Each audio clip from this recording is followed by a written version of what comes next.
La palabra se lee en el nombre del Padre, del Hijo y del Espíritu Santo. Marcos 5, 21 hasta el 34. Dice, pasando otra vez Jesús en una barca a la orilla, se reunió alrededor de él una gran multitud, y él estaba junto al mar. Y vino uno de los principales de la sinagoga, llamado Jairo, y luego que le vio, se postró a sus pies y le rogaba mucho, diciendo, mi hija está agonizando, ven y pon las manos sobre ella para que sea salva y vivirá.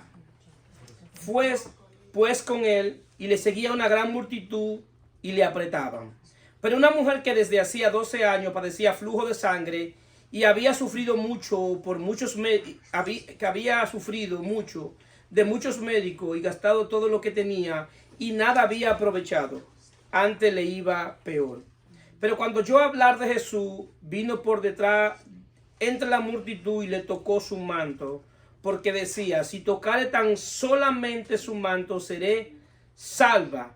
Y enseguida la fuente de su sangre se secó, y sintió en el cuerpo que estaba sana de aquel azote. Luego Jesús, conociendo en sí mismo el poder que había salido de él, volviéndose a la multitud, dijo, ¿quién ha tocado mi vestido? Sus discípulos le dijeron, ¿ves que la multitud te aprieta y dice, ¿quién me has tocado? Pero él miraba alrededor para ver quién había hecho esto. Entonces la mujer, temiendo y temblando, sabiendo lo que en ella había sido hecho, vino y se postró delante de él y le dijo toda la verdad. Y él le dijo, hija, tu fe te ha hecho salva. Ve en paz y queda sana de tu azote. La palabra del Señor está bendecida. Amén. Estaremos predicando bajo el tema persuadido por la verdad. Persuadido por la verdad. ¿Qué significa ser persuadido? Es ser convencido por alguien para hacer algo o dejar de hacer algo. Eso es estar persuadido. Estar convencido. Tener una certeza de corazón. Si nosotros hacemos una pregunta, ¿por qué los discípulos niegan a Jesús? ¿Por qué Pedro y los discípulos niegan a Jesús? O principalmente Pedro, que fue quien lo negó. Cuando vemos que Pedro tenía fe en Jesús, creía en Jesús. El hecho de él seguir 3 años y medio en el ministerio de Jesús era porque tenía fe en Jesús. A Pedro se le reveló el Mesías, se le dijo que Jesús era el Cristo, el que ellos estaban esperando. Pedro vio a Jesús hacer muchos milagros, sabía la autoridad que tenía Jesús. Ellos en el ministerio de Jesús desarrollaron una codependencia de Jesús, porque cada vez que ellos tenían situaciones, quien les resolvía la situación era Jesús. Una vez necesitaban pagar los impuestos y Jesús va y le dice, ve, pesca, y del pez saca una moneda y paga tus impuestos. Le está diciendo, yo soy que te proveo para tus impuestos. Sí, vieron todos los milagros, vieron la autoridad. Jesús le daba seguridad. Y sobre todo habían establecido una relación con Jesús. Ahora, ¿por qué Pedro niega a Jesús? Porque aunque él tenía fe, todavía no estaba persuadido de la verdad. Cuando tú eres persuadido de la verdad, tu vida te cambia. Y Pedro es persuadido de la verdad en la resurrección. Porque Jesús va y lo busca a Pedro después de la resurrección. Y a él verlo resucitado, estaba persuadido de que Jesús era lo que dijo que era. Y que iba a hacer todo lo que él dijo que iba a hacer. Había una convicción. Estaba seguro de quién era Jesús, de quién era el Cristo. Al punto que este hombre, después de negar a Jesús, es capaz de morir por Jesús. Después de negarlo, fue capaz de morir por la causa de Jesús. Hubo un cambio porque después de la resurrección fue persuadido. Nosotros también vemos otro hombre que es persuadido por el Cristo eterno, por el Cristo resucitado, y es Pablo. El apóstol Pablo conoce a Jesús en la resurrección y lo conoce en un estado glorificado. Y también es persuadido, y por eso dice él en Filipenses 1:6, estando persuadido de esto, que el que comenzó en vosotros la buena obra, la perfeccionará hasta el día de Jesucristo. Él estaba persuadido de que Jesús había resucitado y él lo había conocido, al punto que el conflicto que Pablo tiene en el concilio cuando estaba preso y hacen una pregunta de que quién estaba preso, y dijeron, es un judío llamado Pablo que está preso. ¿Y por qué causa él está preso? La causa de que él está preso es por un tal Jesús que los judíos dicen que está muerto, pero Pablo dice que está vivo. El conflicto es este, que ellos dicen que está muerto, pero Pablo se ha vuelto loco y dice que está vivo. Entonces Pablo estaba persuadido de que él vivía. Estaba completamente convencido. Y eso lo llevaba a que sea una persona radical en lo que había creído. Pero él estaba persuadido no por un dogma. Él estaba persuadido no por un mandamiento de hombre. Él estaba persuadido por la verdad. ¿Cuánto lo creen? Amén. Porque la verdad es nuestro Señor y Salvador Jesucristo. Bendito sea su nombre. Ahora bien, el que seamos persuadidos es una obra del Espíritu. Nadie, ninguno de los que estamos aquí, tenemos la capacidad de persuadir o convencer a alguien, porque es una obra exclusivamente del Espíritu. Nuestro trabajo es darle la palabra a la gente y que el Espíritu haga el resto. Y estoy completamente seguro que lo hace mejor que nosotros. Porque Él es que lo hace. Juan 16:8 dice, y cuando Él venga, convencerá al mundo de pecado, de justicia y de juicio. De pecado por cuanto no creen en mí, de justicia por cuanto voy al Padre y no me veréis más. Y de juicio por cuanto el príncipe de este mundo ya ha sido juzgado. Es una obra del Espíritu. Cuando viene al creyente, te convence del pecado de la incredulidad, que es el pecado de no creer en Jesucristo. Y de ese pecado es que Él te convence específicamente. Pero también te convence de justicia. Convencerte de justicia, eso es una obra del Espíritu, pero te convence en el corazón. ¿Por qué? Porque el corazón se confiesa para justicia. Cuando tú eres convencido de justicia, entonces el Espíritu de Dios hace que tú te apegues a la verdad. El Espíritu de Dios comienza a persuadirte de la verdad. Ahora bien, existe lo que se llama en la Biblia una manifestación atemporal de Dios. ¿Qué es una manifestación atemporal de Dios? Es algo que sucede antes del tiempo señalado. Es algo que sucede en un tiempo que no es propio de ese tiempo. Me explico. Podemos ver varias manifestaciones atemporales de Dios. Podemos ver a David entrando al lugar santísimo como un sacerdote. Y vemos que David no podía entrar al lugar santísimo. Quien debía entrar eran los sacerdotes. Y él entra al lugar santísimo. Y no solamente que él entra, sino que come del pan. Entonces es una manifestación atemporal de Dios, porque eso no se da en la ley. En la ley solamente el sumo sacerdote podía entrar al lugar santísimo. Y David, siendo rey, entra al lugar santísimo como sumo sacerdote. ¿Por qué? Porque estaba anunciando algo que iba a ser Cristo. Quien entra y da autoridad a que todos entremos al lugar santísimo somos nosotros. Que podamos entrar nosotros es Jesucristo. Entonces también vemos cuando David hace lo que se llama el tabernáculo de David, que hace el tabernáculo sin división y le permitía a los gentiles también entrar al tabernáculo, porque los judíos no permitían que los gentiles entraran al tabernáculo. Entonces es lo que se llama una manifestación atemporal de Dios. Entonces Dios hace eso fuera de tiempo, y en el antiguo pacto estaba anunciando lo que vendría a ser a través de Jesucristo nuestro Señor y Salvador. Los milagros que son físicamente revelan lo que Dios hace espiritualmente. Y creemos que Dios todavía hace milagros. Pero cada milagro que analice en la Biblia se va a dar cuenta, si lo analiza físicamente y lo correlaciona espiritualmente, se va a dar cuenta que lo que Él hizo fuera de nosotros, ahora lo hace también dentro de nosotros por medio de su Espíritu. Entonces, ¿qué pasa? Vemos en la narrativa de lo que leímos, una mujer que la Biblia no le pone el nombre, solamente se conoce como la mujer del flujo de sangre. Y dice que tiene 12 años con esa enfermedad, que había gastado todo.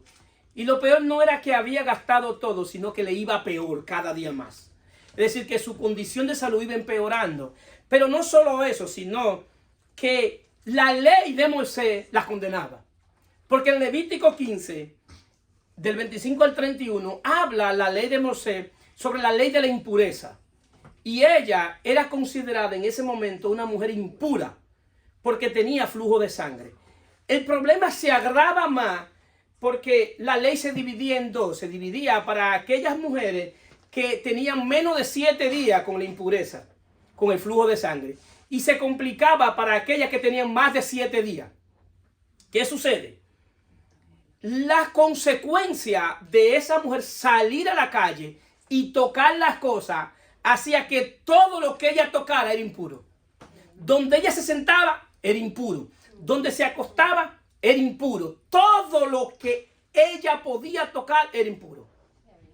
Ahora bien, cuando alguien tocaba algo con esa condición y no lo anunciaba y no decía de su impureza, había una situación que era, dice en el 31, en Levítico 15:31, así apartaré de su impureza a los hijos de Israel, a fin de que no mueran por su impureza, por haber contaminado mi tabernáculo que está entre ellos. Es decir, que la pena era la muerte. La pena era la muerte.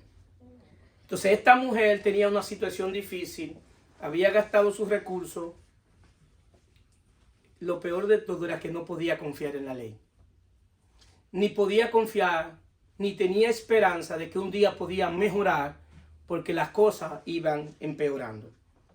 Esta mujer obligatoriamente tuvo que aferrarse a la gracia de Dios por medio de la fe en Jesucristo. Esta mujer se le reveló lo que Juan 1:17 dice: pues la ley por medio de Moisés fue dada, pero la gracia y la verdad vinieron por medio de Jesucristo. Entonces, ¿qué sucede? Esta mujer tenía que aferrarse a la fe. La fe debía ser en el único que le podía solucionar su problema. Amén. Tenía que ser en él. ¿Qué nos enseña esto? Que nuestra fe tiene que estar puesta en él. Que en cada situación que nosotros estemos viviendo, no importa la que sea, nosotros debemos aferrarnos a lo que él hace, a lo que él dice, a lo que Dios ha revelado a través de las Sagradas Escrituras de su Hijo Jesucristo. No, debemos abrazar esa fe. Ahora bien, la fe tiene 4 componentes para que sea fe. Y en cada uno de estos componentes actúa la gracia de Dios. Porque la fe, ya en el nuevo pacto, es considerado como un don de Dios. Es decir, no es algo que tú produces, sino es algo que Cristo produce en nosotros.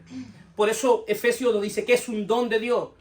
Entonces, hay 4 componentes que tiene que tener la fe. Y el primer componente es oír, creer, confesar y actuar. Lo voy a repetir. Oír, creer, confesar y actuar. Estos 4 componentes tienen que estar en la fe de una persona. ¿Por qué? Porque si estos componentes no están en la fe de alguien que dice que tiene fe, es considerada como una fe vana, una fe vacía, una fe que no activa la gracia de Dios.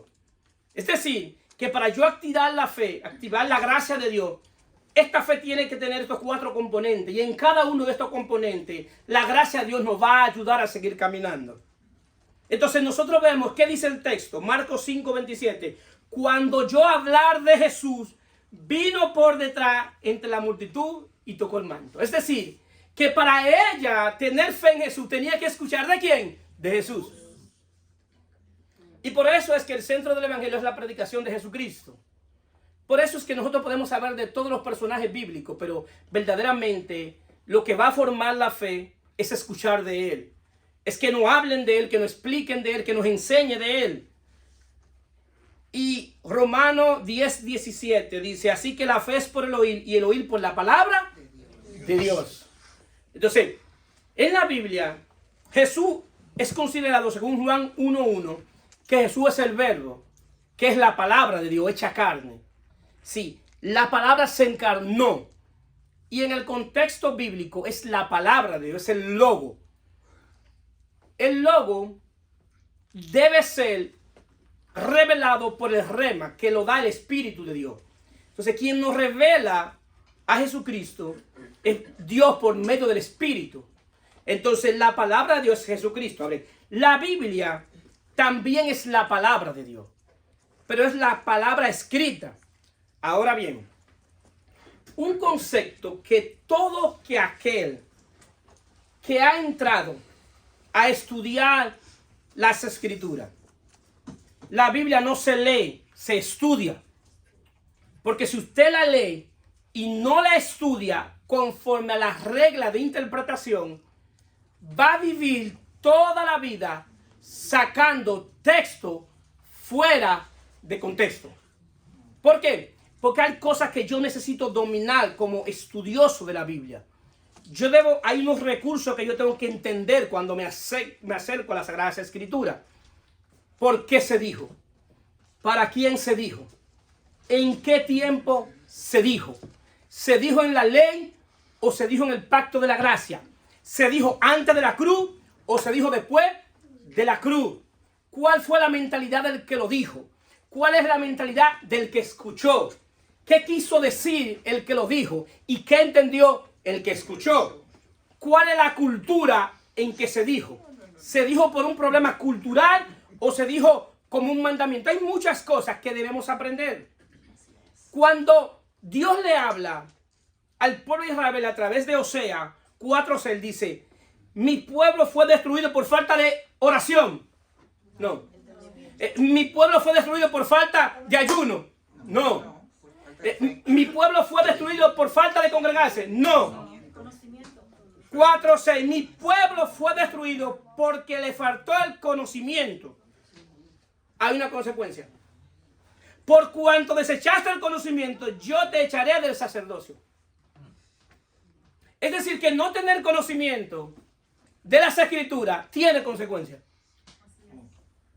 Y porque olvidaste la ley de tu Dios, también yo te olvidaré de tus hijos. Pero ellos no se olvidaron expresamente de la ley, conforme al contexto. Ellos se olvidaron del espíritu de la ley. ¿Qué estaba enseñando la ley? Porque la ley sí se la sabían. Lo que pasa es que ellos nunca interpretaron qué estaba revelando la ley. Es decir, olvidaron, tenían la letra, pero le faltaba el espíritu de la letra. ¿Qué la letra estaba diciendo? Entonces, ¿qué sucede? Si nosotros vemos la narrativa bíblica, dice que esta mujer en la multitud tocó el manto y fue por detrás. ¿Qué le hace entender esto? Que desde que ella lo vio, nunca le quitó la mirada. Ella lo vio de lejos y estaba establecida en un lugar. Y desde que lo vio, que oyó de Jesús, se quedó viéndolo. Se quedó viéndolo y lo miraba. Y la multitud encima de él.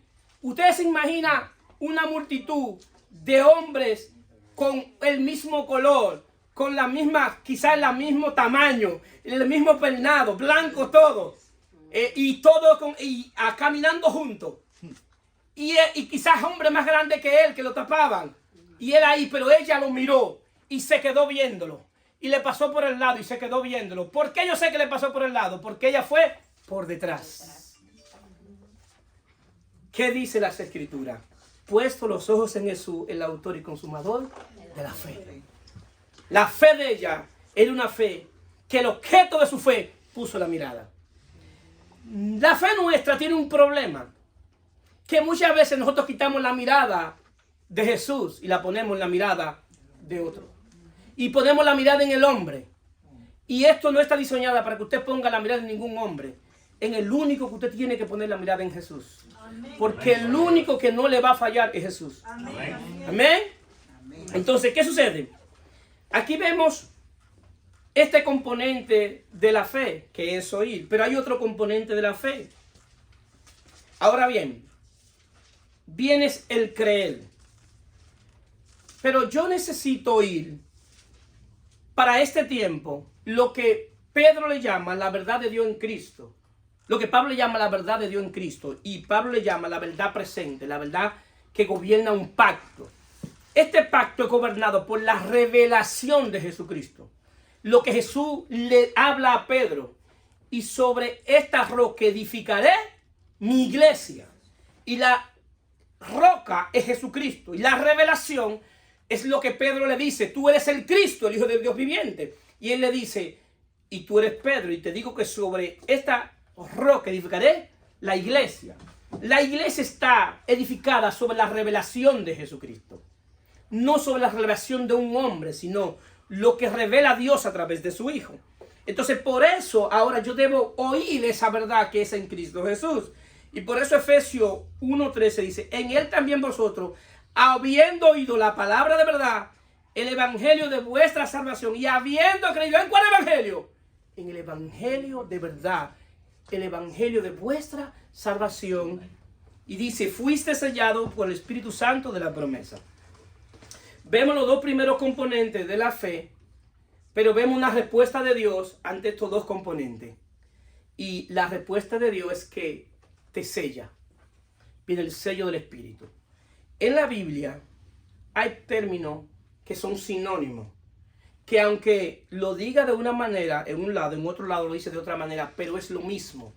Lo que hace es que la Biblia se describe a sí mismo y cada acción la amplía cada día más y más. Si nos quedamos en el sello, no vamos a entender que también el sello es el bautismo del Espíritu. Cuando el Espíritu bautiza en términos espirituales al creyente. También es el nuevo nacimiento. También es la regeneración. También le llaman el Espíritu recreado. También le llaman la nueva creación. Todo eso son términos sinónimos, pero es lo mismo. Entonces, la respuesta de Dios a oír la verdad y creer en la verdad es sellarte. Entonces, ¿qué sucede? Ahora las cosas cambian. ¿Por qué? Porque ahora el Espíritu de Dios viene a operar internamente y viene a revelar todo lo que oyere del Padre y del Hijo. ¿Por qué? Porque en el antiguo pacto no era revelado este tipo de cosas. En el antiguo pacto, Isaías le dice, porque mis pensamientos no son nuestros pensamientos, ni mis caminos son sus caminos. Pero Jesús dice, ahora yo soy el camino. Y ahora Jesús dice que quien le va a dar lo que oyere, ¿quién es? El Espíritu Santo. El Espíritu de verdad. Es decir, que la cosa cambia, que no es lo mismo. Ahora el Espíritu de Dios viene a hacerte saber lo que de Dios en Cristo tú tienes. El Espíritu de Dios te convence ahora de la verdad que tú tienes. Te persuade a la verdad. Te lleva a que tú confieses la verdad de Dios que está en ti. Ojo, cuando yo hablo de confesar, no es confesar lo que tú quieres. No es hablar lo que tú quieres. Es hablar lo que Dios ha revelado en su Hijo. Amén. Es hablar lo que ya tú tienes en tu Hijo. Es confesarlo. Amén. ¿Por qué? Porque esta mujer sabía la ley. Conocía completamente la ley. Y ella sabía lo que le podía pasar. Pero hay un asunto. Que a ella se le reveló el Cristo. A ella se le reveló Jesús. Porque ella sabía que no podía confiar en la ley. Que tenía que confiar no solamente a ese hombre físico que ella vio. Porque tú puedes tener texto y no entender la revelación. Tú puedes leer 1100 textos diarios y no entender qué la Biblia está revelando de ese texto. Ahora bien, la ley decía que ella era inmunda. Entonces, a la ley decir que ella es inmunda, no podía confiar en la ley. Ahora bien, hay algo que se le reveló a ella. Levítico 4. Levítico 4 establece el orden para los sacrificios. Que quien llevaba un animal, ¿qué tenía que hacer? Ponerle la mano al animal y pasarle su inmundicia y su pecado al animal. Cuando ella ve a Jesús, ella no vio un hombre, ella vio un cordero. Ella dijo, ese es el cordero. Yo no voy a llevar un cordero que lo voy a salir a buscar. Yo le voy a pasar y le voy a poner la mano en el manto a ese cordero. Porque ese es el Cordero de Dios que quita el pecado del mundo. Bendito sea Cristo. Yo lo voy a pagar. Yo le voy a pasar mi pecado. Yo se lo voy a pasar a Él. Yo le voy a pasar mi impureza. Yo le voy a pasar toda mi dolencia. Yo le voy a pasar todos mis fracasos. Yo le voy a pasar todas mis frustraciones. Yo le voy a pasar mi bancarrota. Yo le voy a pasar mi ansiedad a Él. Porque de la única manera que yo salgo de esta condición es si alguien lleva mi impureza y mi pecado. Amén. Gloria a Dios. Por eso es el afán de ella de tocar el manto. ¿Por qué? Porque en Isaías 53:4 dice, ciertamente llevó nuestras enfermedades, sufrió nuestros dolores, y nosotros le tuvimos por azotado, por herido de Dios y abatido. Mas Él fue por nuestras rebeliones, molido por nuestro pecado.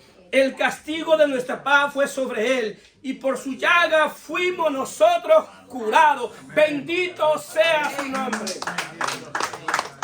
Bendito sea su nombre. Pero ella debía cumplir con la ritualidad de tocarlo. Tenía que tocarlo. El asunto también, que en el trayecto, conforme al orden cultural de aquellos tiempos, ella debía confesar su condición de inmundicia. El no confesar su condición de inmundicia, si era descubierta, entonces debía ser muerta. Es decir, que ella debió ir caminando, diciendo, yo soy inmunda, yo soy inmunda. ¿Por qué? Porque el flujo de sangre no se ve.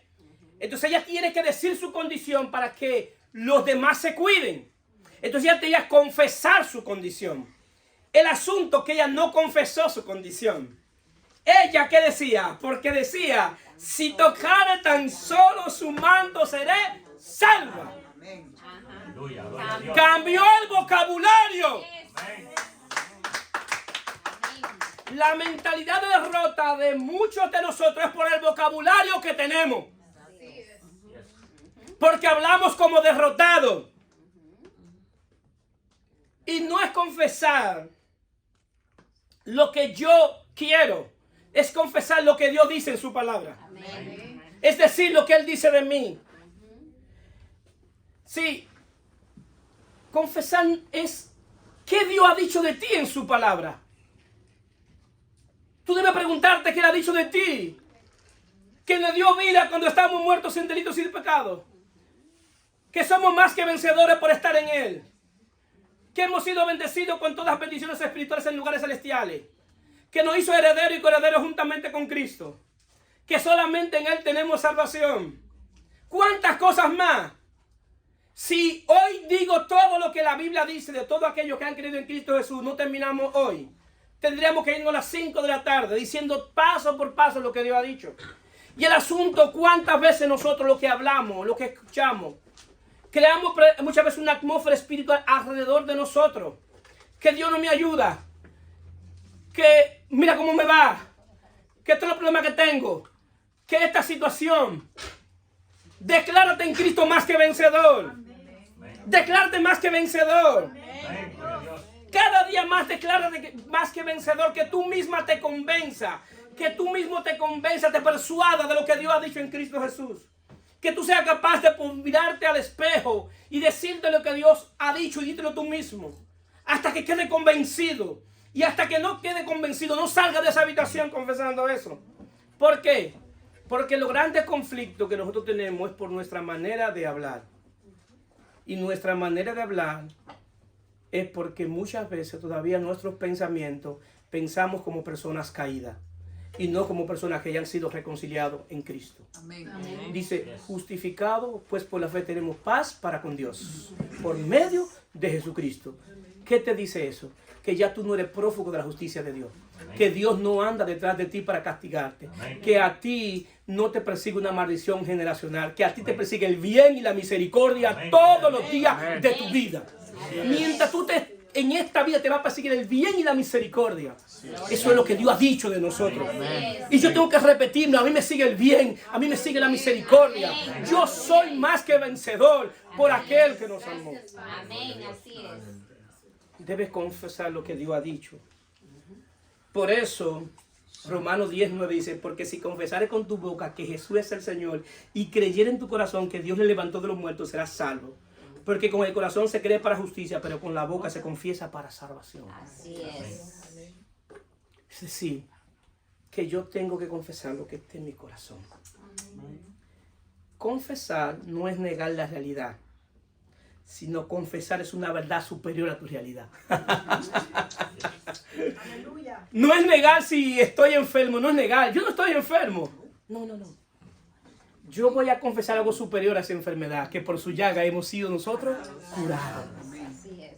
Y si Dios me quiere curar de la enfermedad por un milagro, gloria a Dios. Y si me quiere curar por la mano de un médico, gloria a Dios. Y si no me quiere curar, gloria a Dios. ¿Por qué? Porque lo que yo voy a confesar no es basado en mi experiencia. Lo que yo voy a confesar es basado en lo que Él dice. ¿Cuántos están aquí? Amén. Y Él dice que Él es nuestro sanador. Entonces Él me puede sanar de mi enfermedad física. Él me puede sanar de mi enfermedad espiritual. Él me puede sanar de mi enfermedad mental. De todo me puede sanar.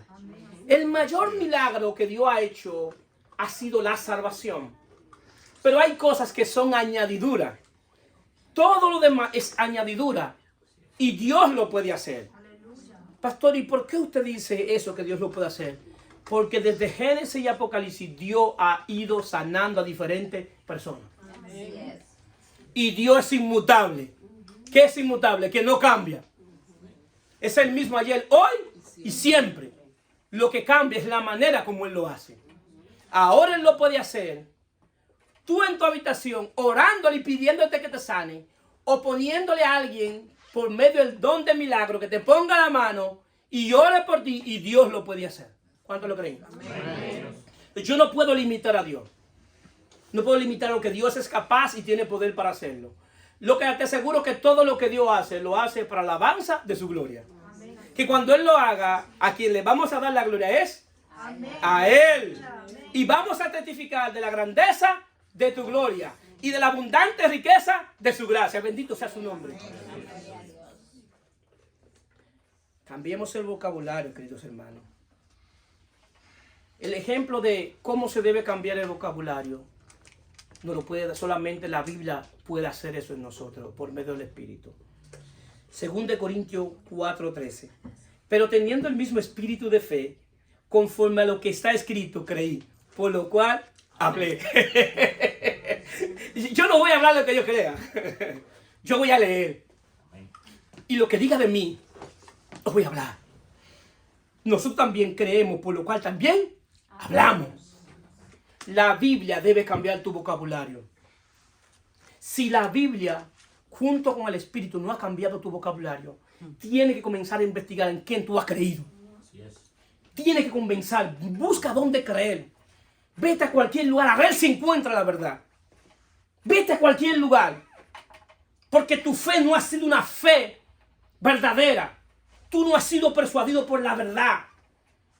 Muchas veces has estado en un sistema religioso lleno de mandamientos de hombre y dogma de hombre. Pero estoy seguro que aquel que es persuadido por la verdad no da un paso atrás. Y estoy 100% seguro que el que es persuadido por la verdad de Dios que está en Cristo Jesús, si hay algo que quiere, es más vida para poder anunciar la virtud de aquel que nos salvó. Amén. ¿Cuántos lo creen? Amén. Porque ha sido persuadido. Entonces, miren cómo Pablo dice que conforme a lo que está escrito, creí, por lo cual hablé. Si no fue que yo me inventé esto. No fue que yo vino y yo me inventé que voy a decir esto. No. Yo leí. Yo fui diligente y comencé a leer. Y después que leí, hablé. Aquí había un problema en esa situación de la mujer. Y había un personaje llamado Jairo. Jairo era el principal de la sinagoga. El principal de la sinagoga o tenía que ser fariseo o saduceo. Y era el que cuidaba la ley. Cualquiera como un vigilante, era como un policía o un guachimán de la ley. Al Jairo estar ahí, si Jairo sabe que ella está inmunda, con flujo de sangre, podía Jairo agarrarla por una mano y decirle, vamos, que te vamos a matar. Tú estás violando la ley. Y aquí tenían que haber 2 testigos. Y aquí hay más de 2 testigos. Yo voy a coger cualquiera de estos y te voy a llevar para que te caigan a pedrar, para que te maten. Pero había un problema con Jairo, que él también necesitaba un salvador. Él necesitaba también a Cristo. No podía juzgarla, no podía condenarla, porque la condición que ella estaba de casi muerta, también su hija estaba muriendo. Es decir, que él no podía decir, la ley te va a condenar, porque él mismo necesitaba de la gracia de Dios. Bendito sea su nombre. Jairo tenía que quedarse completamente callado. no podía hacer nada, porque el hecho de él arrodillarse frente a Jesús principal de la sinagoga era casi decir, bótenme de la sinagoga. Era equivalente a eso. Dense cuenta que Nicodemo va de noche. ¿Por qué va de noche? Para que no lo vieran. Entonces, este hombre, un principal de la sinagoga, es capaz de decirle, yo dejé de confiar en la ley, porque la ley no le ha añadido nada a mi vida. Yo obligatoriamente tengo que venir delante de ti para confiar en ti. Bendito sea su nombre. Amén. Entonces, ¿qué sucede? Jairo también fue persuadido por la verdad. El salmista habla de esto, de lo que es la confesión. Salmo 103:2. Bendice alma mía a Jehová y no olvide ninguno de sus beneficios. Ahora él enumera los beneficios. Él está diciendo, alma mía, cuando tú bendigas a Jehová, cuando tú estés en tu devocional y tú lo estés bendiciendo, no olvides sus beneficios. Y él comienza a decir los beneficios. Él es quien perdona todas mis iniquidades, el que sana todas tus dolencias, el que rescata del hoyo tu vida, el que te corona de favores y misericordia, el que sacía del bien tu boca, de modo que te rejuvenezca como el águila. Él dice, alma mía, cuando tú estés alabando, no te olvides todo lo que hace, de todos esos beneficios. Ahora bien, cuando tú hagas eso, alma mía, que tú comiences a confesar todo lo que hace, va a pasar algo. Va a pasar que tú vas a cambiar de un modo a otro. Dice, de modo. Él está diciendo, va a cambiar de un modo a otro. Tú vas a ser rejuvenecido como el águila. ¿Qué le está diciendo? Cuando tú hagas esto, tú vas a estar por encima de las circunstancias. Tú vas a volar por encima de las circunstancias. Tus pensamientos se van a elevar. Te hará más joven. Tendrás nuevos pensamientos. Tendrás nuevas esperanzas. ¿Por qué? Porque confesaste todo lo que Dios hace en ti. Tu alma lo ha hecho. ¿Por qué? Porque confesar es un ejercicio del alma. Confesar lo que Dios ha hecho en Cristo es un ejercicio del alma que tú constantemente tienes que hacerlo. Bendito sea su nombre. Denle un aplauso a Cristo.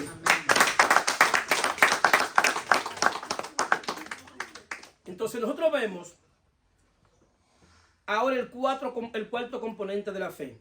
Ahora el cuarto componente de la fe es actuar, es accionar. Pero yo no voy a actuar ni voy a accionar en lo que yo quiero, sino en lo que oí, en lo que creí y en lo que confesé. Amén. En eso. ¿Por qué? Porque es algo, una dinámica que es una dinámica espiritual. Si yo debo actuar en eso, y es una obra del Espíritu, y es conforme a la verdad de Dios que está en Cristo. Entonces vemos en el 33, dice, entonces la mujer, temiendo y temblando, sabiendo lo que en ella había sido hecho, vino y se postró delante de él y le dijo toda la verdad.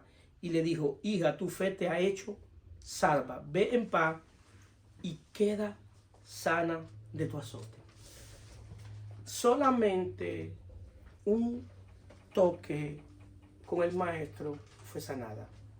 Pero no solamente la mujer que quiso ocultarse en medio de la multitud, violar la ley, comenzó a decir la verdad. ¿Por qué? Porque cuando tú te topas con Jesús, con el Cristo eterno, tu vida debe cambiar. Amén. Si tú me dices a mí que tú estás en Cristo y tu vida no ha cambiado, sigue escuchando la palabra. Amén.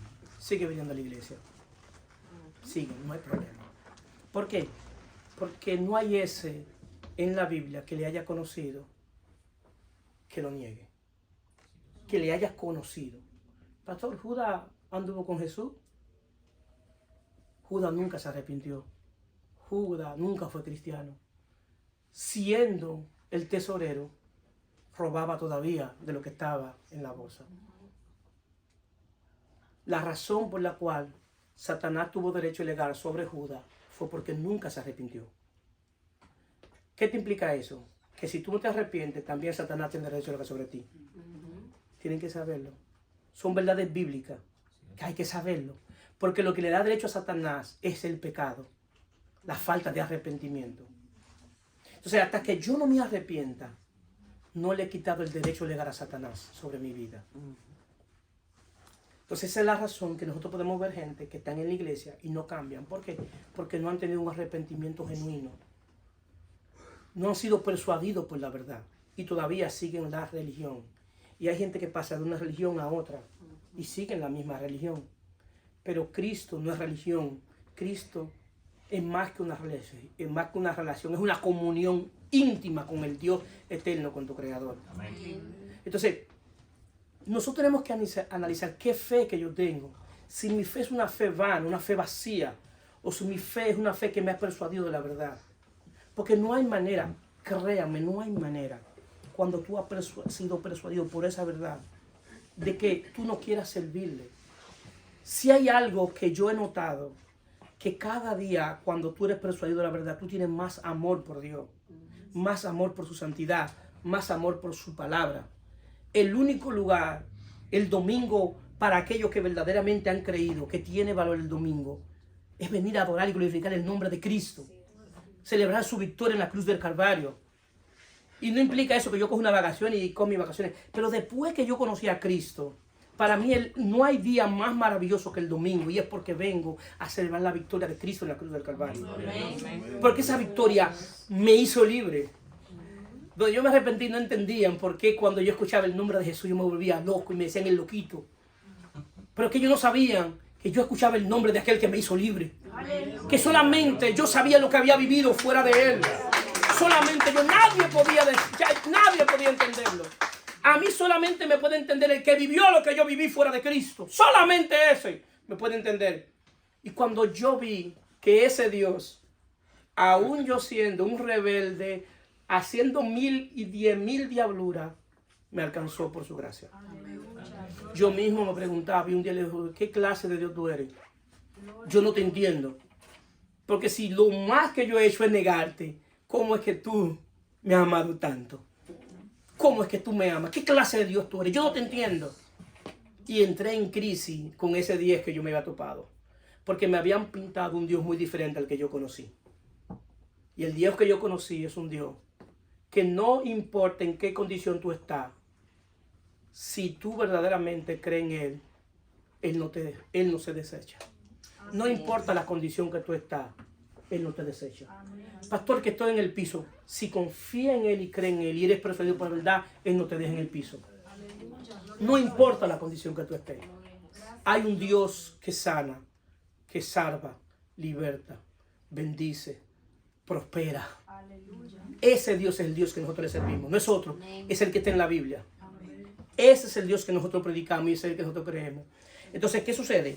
Tiene que haber un cambio. Esta mujer se postró. Postrarse es adoración, es sumisión. Aceptó el señorío de Cristo después que fue limpia por su impureza. Por eso es la diferencia que yo digo entre lo que es adorar y lo que es cantar. Usted puede venir y cantar y salir por ahí y no haber adorado. ¿Por qué? Porque el que verdaderamente puede adorar es que ha sido limpio por el Espíritu de Dios. Por eso Jesús le dijo a la mujer samaritana, vendrá el día y la hora que los verdaderos adoradores adorarán al Padre en espíritu y en verdad.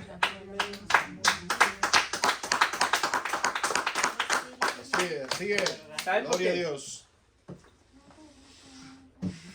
Porque esa adoración no nace en nosotros. Esa adoración nace en el Espíritu y es motorizada por el Espíritu de Dios. Y esa adoración es genuina cuando tú eres convencido por la verdad. Cuando tú sabes dónde tú estabas y sabes dónde Dios te ha traído. Así es. No hay manera de que tú escuches su nombre y no te salgan 2 lágrimas. No hay manera que tú escuches su nombre y no levantes las manos hacia él. No hay manera de que tú le escuches y te postres delante de él. Amén. ¿Por qué? Porque has sido limpio. Porque lo que va a hacer y te va a dar capacidad para tú entrar en la dimensión del Espíritu es la limpieza que da el Espíritu de Dios por medio de su palabra. Pero para esto, tú debes ser persuadido por la verdad. Luego Jesús, conociendo en sí mismo el poder que había salido de él, y el poder que salió de él, porque todo el mundo le tocaba, y él le hace una pregunta, ¿quién me ha tocado? Y ellos le dicen, pero todos estamos tocando. Y dice, no. Hay alguien que me tocó, porque de mí salió poder. Hay cosas en la vida del Espíritu que hasta que tú no reconozcas que necesitas de Él, no van a funcionar. Para tú encontrar el favor de Dios, tienes que reconocer que solamente en Él tú lo puedes alcanzar. Que en tu fuerza no lo puedes alcanzar. Que en la ley no lo puedes alcanzar. Que solamente en Él. Y Él sabía que salió el poder. ¿Cuál fue el poder que salió? El poder para sanar. Por eso en Hebreos, en Hechos 2 dice que recibiréis poder cuando venga el Espíritu. De verdad. Cuando venga el Espíritu, recibiréis poder. ¿Para qué ese poder? Para muchísimas cosas. Primero es para salir de tu condición pecaminosa. Salir de tu condición que tú estás. Y para muchísimas otras cosas más. ¿Por qué? Porque el poder que le andaba en Él, ahora está en su iglesia. No a la misma dimensión de Él, porque en Él no había pecado. Y todavía nosotros estamos lidiando con los residuos del pecado. Pero es el poder de Él. Y Él lo va a hacer como Él quiera, cuando Él quiera y con Él quiera. Bendito sea su nombre. Amén, amén. Lo que tú necesitas es creer y reconocer que solamente en Él hay salvación. Amén. Que solamente Él puede hacerlo. Amén. Que así mismo, como sucedió con esa mujer del flujo de sangre, Dios lo puede hacer contigo. Amén. Bendito sea su nombre. Se pueden poner de pie.